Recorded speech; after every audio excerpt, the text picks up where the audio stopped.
move on. After all the drama of the Brexit deal, more business as usual news now. Of course, there's a strike going on.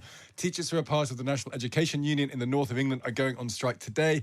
Other areas will follow over the next 3 days. Kevin Courtney, the Joint General Secretary of the National Education Union, joins us now. Good morning to you. Good morning. Where are we on this then, Kevin? How close are you to with negotiations with the government? It feels like things have gone a bit quiet in this area. What's the progress of negotiation? Well, there's been a small move forward in that the Secretary of State, Gillian Keegan, wrote to us saying that she'd agreed with the Prime Minister and the Chancellor that she could engage in talks. Because before that, we've been writing to ministers about this since July of last year. We wrote to Nadim Zahawi, to James Cleverly, to Kit Malthouse, because there's been a lot of education secretaries. We didn't get into the room with them until January. There was no discussion at all about money from January.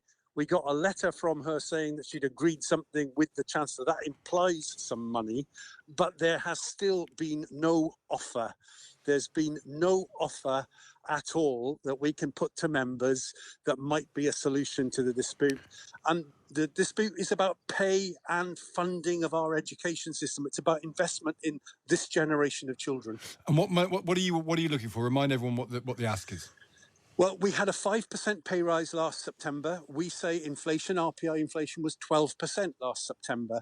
So we're looking for a pay rise to get up towards that 12%. They've now just told us that pay rise for this September, their evidence to the independent review body, that the so-called independent review body, is of a 3% pay rise for experienced teachers for this September. But the inflation forecast from the Bank of England have RPI above 10%, CPI above 6% next September. So that's another pay cut on top of a pay cut last September, on top of pay cuts going back till 2010. And that's what's causing the huge problems with teacher recruitment and retention, is the decline in pay across that period of time. So we're looking for some movement on those figures. And if they say to you, we'll come to the table, they won't necessarily give you a figure, but they'll come to the table to discuss pay, will you suspend these strikes while that process goes on?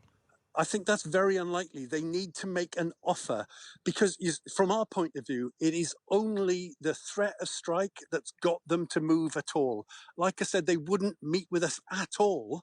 They didn't meet with us at all until the eve of our strike ballot result. And I think that's because they thought that we couldn't pass these huge thresholds that they have. We've had the best ballot result we've ever had in the NEU, a relatively new union, or its predecessor unions, the NUT and the ATL. We had the best ballot result we've ever had. Since we announced our ballot result on January the 16th, 50,000 people have joined the union, which tells you something about the level of support that the action has. And are you willing to take this all the way through to exam season? I suppose that's the other question that on people's minds. How far can you take this when it comes to exams coming up? We really wouldn't want to be in a place where we were disrupting exams.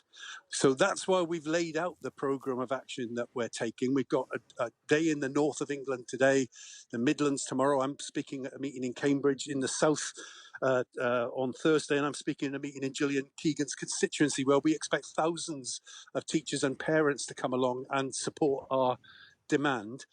Then we've got a strike on budget day, actually a 2-day strike starting on budget day, but we want to find a solution before we get to the exam season.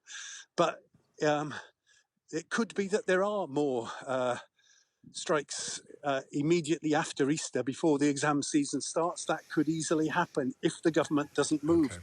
We understand it's difficult for government, with everybody taking action. That I understand why they find this difficult, but everybody's taking action because the government's getting it wrong on funding our public services. I understand the argument. Kevin, good to speak to you. Thank you for joining us today. Thank you.